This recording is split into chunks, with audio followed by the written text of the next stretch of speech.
Olá, bem-vindo a mais um vídeo e nessa aula nós vamos falar sobre o movimento uniforme. Nós vamos fazer uma análise bem objetiva, tá? Do movimento uniforme. Eu vou colocar no próximo slide as características, né, específicas do movimento uniforme, que é legal você saber, mas basicamente a ideia é muito simples. A gente vai estudar um movimento que a velocidade do corpo é constante ao longo de um certo trecho, né? Por exemplo, imagine você um avião em voo de cruzeiro e ele fica ali 1, 2 ou 3 horas andando com a mesma velocidade. Então ele está em movimento uniforme. Imagine você um carro ali que fique 30, 40 minutos andando a 100 km por hora na rodovia. Então estaria em movimento uniforme, beleza?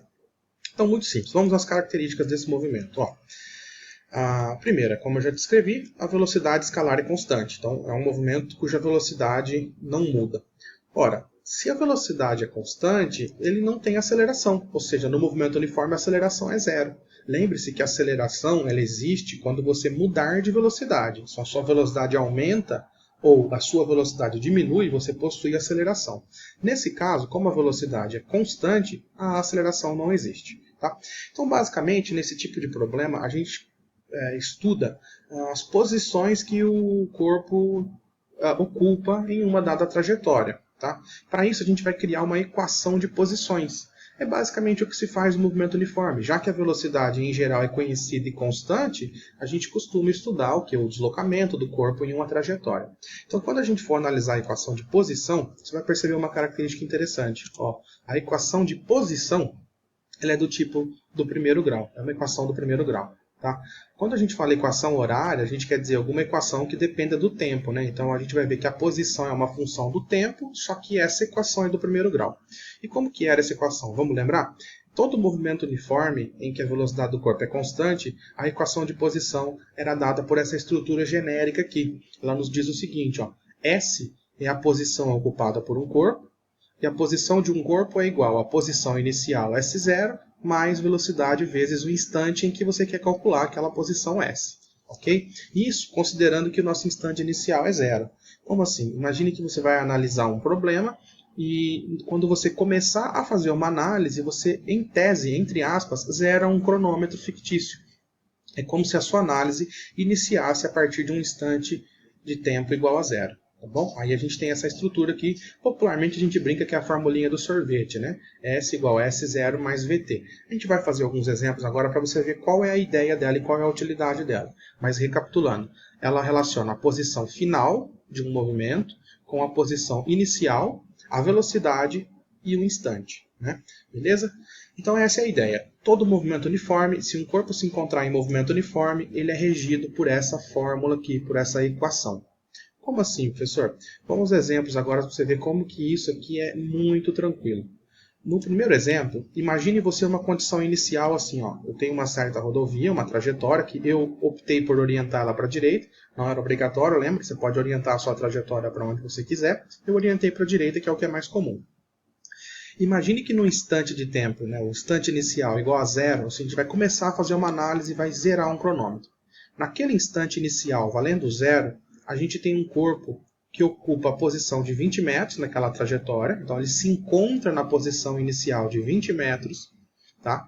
E ele está se deslocando no sentido da trajetória com uma velocidade constante de 8 metros por segundo. É só isso que a gente sabe. A gente sabe, vamos lá, você imaginou, zerei um cronômetro, o meu corpo se encontra na posição inicial de 20 metros e ele se desloca a 8 metros por segundo no mesmo sentido da trajetória. Por isso que a velocidade dele é positiva. Sabendo disso, a gente tem condições de criar uma equação horária para descrever as posições desse corpo. Essa que é a ideia.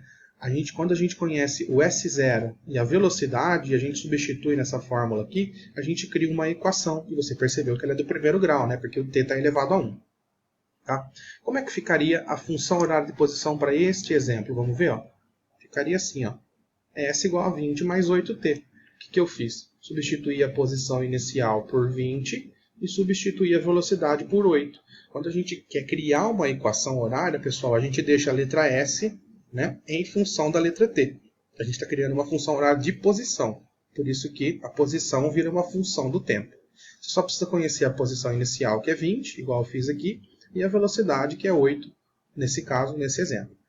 Para que serve essa formulinha? Olha que interessante. Se agora você já tem uma equação horária de posição para este movimento aqui, você pode estudar todas as posições que ele ocupa em qualquer instante que você quiser, ou saber em que instante ele passou por uma certa posição.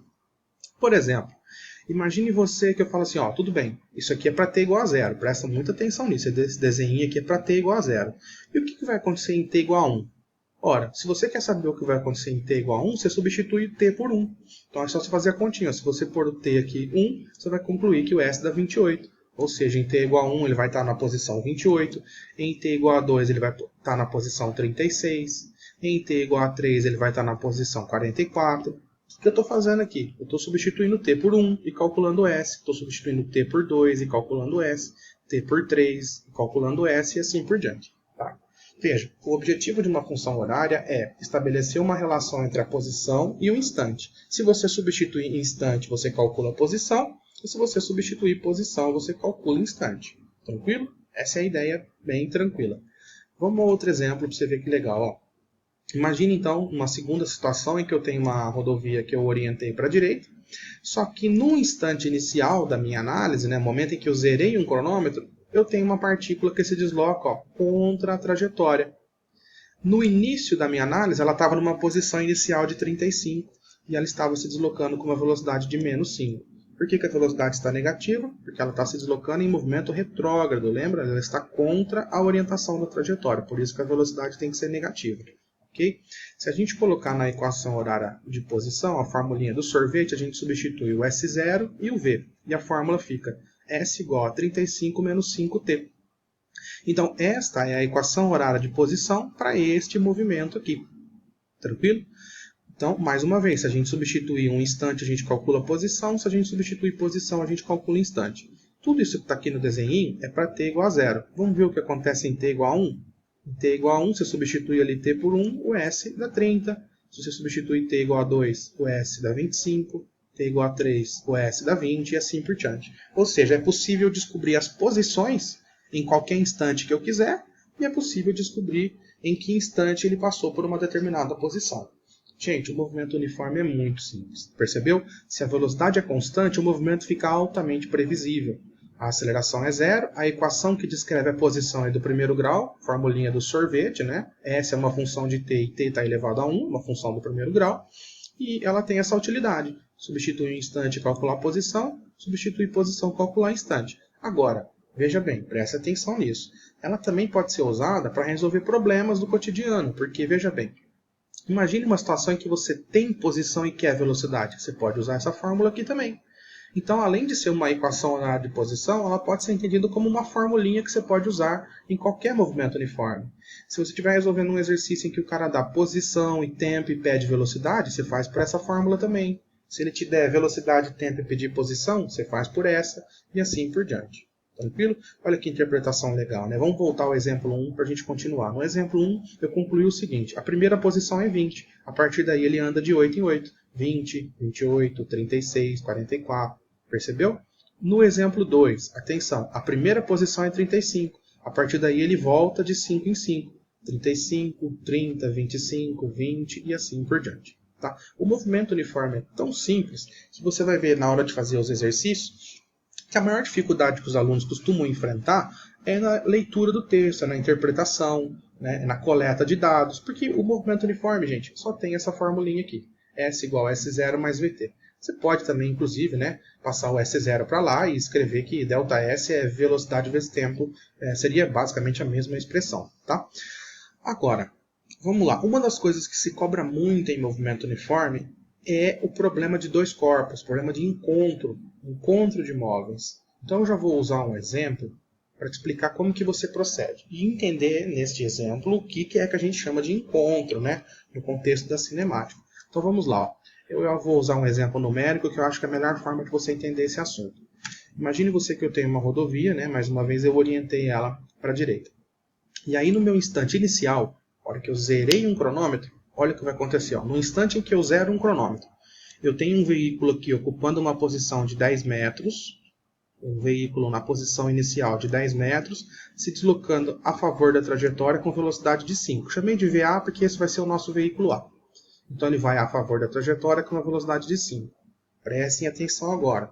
No mesmo instante, a hora que eu zerei o cronômetro, existe um segundo veículo em movimento retrógrado na posição inicial de 360, vindo com velocidade de menos 2.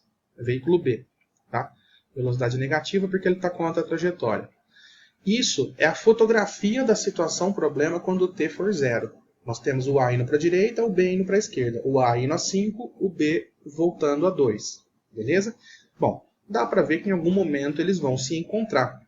Mas o encontro não é uma colisão, não é isso que a gente quer dizer, né? Não é um bater no outro. O encontro é eles estarem na mesma posição no mesmo instante. Vai chegar um momento em que esses dois vão se encontrar nessa rodovia, ou seja, eles vão estar na mesma posição no mesmo horário. Como fazer para descobrir em que momento eles vão se encontrar? Vamos aprender? Muito simples, né? O procedimento padrão é o seguinte. Primeiramente, vamos escrever a equação horária de posição de cada um dos veículos, começando pelo veículo A. Você escreve a equação horária de posição. Como o movimento é uniforme, a formulinha é sorvete, S0 mais VT. A gente substitui o S0 e a velocidade do A, ficaria 10 mais 5T. Essa é a função horária do A. Vamos à função horária do B. O veículo B também está em movimento uniforme, S igual a S0 mais VT, a posição inicial de B é 360 e a velocidade é menos 2, ficaria 360 menos 2. Qual é a condição básica do encontro? No encontro, a posição do A vai ser a mesma do B, ou seja, eles passam pela mesma posição. Quer dizer, vai ter um momento em que a posição de A se iguala com a posição de B. E aí o que você faz? Iguala as funções horárias. Ó. A posição de A é dada por 10 mais 5T e a posição de B é dada por 360 menos 2T. Aí você vai resolver e vai encontrar um instante de encontro. Quer dizer que 50 segundos depois dessa situação inicial, eles vão se encontrar. Esse é o procedimento, beleza? Escreve a equação horária para um, escreve a equação horária para o outro, no caso A e B, iguala essas funções horárias e você vai encontrar um instante de encontro. Ou seja, após 50 segundos, eles vão estar na mesma posição. Se o exercício te pedir qual é essa posição, olha que fácil. Se ele te pedir qual é a posição do encontro, basta você substituir 50 em qualquer uma das duas funções horárias que você vai estar encontrando a posição desses corpos no instante de 50. Eu vou substituir na dual. A função era 10 mais 5t. Eles vão se encontrar numa posição em que t vale 50. Substituindo t por 50, olha lá, vai dar 260. Ah, professor, mas se eu tivesse substituído na função horária do b? Olha que legal. Se você substituir na função horária do b o t por 50, dá o mesmo resultado. Conclusão, a posição de encontro é a posição 260. Tá?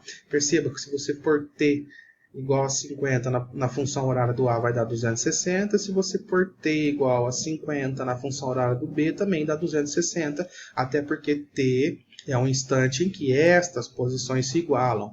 Tá? E aí, então você pode substituir em qualquer uma das duas, viu, pessoal? Não precisa substituir nas duas igual eu fiz. Escolhe uma e substitui. Agora, olha lá no desenho. Vamos ver a interpretação disso? O A começou na posição 10. O B começou na posição 360, mas eles vão se encontrar aqui, ó. Eles vão se encontrar na posição 260. A partir daí, no instante 51, 52, 53, que seja, eles vão continuar os seus trajetos como se nada tivesse acontecido. Apenas no instante 50 eles vão estar ocupando a mesma posição, e essa posição é a posição 260. Ok?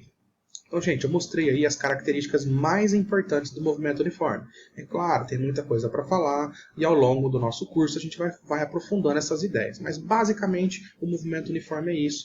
Como você viu, e eu espero que você tenha percebido, é uma análise muito tranquila da gente fazer. Beleza? Obrigado pela sua atenção aí, valeu e até uma próxima aula.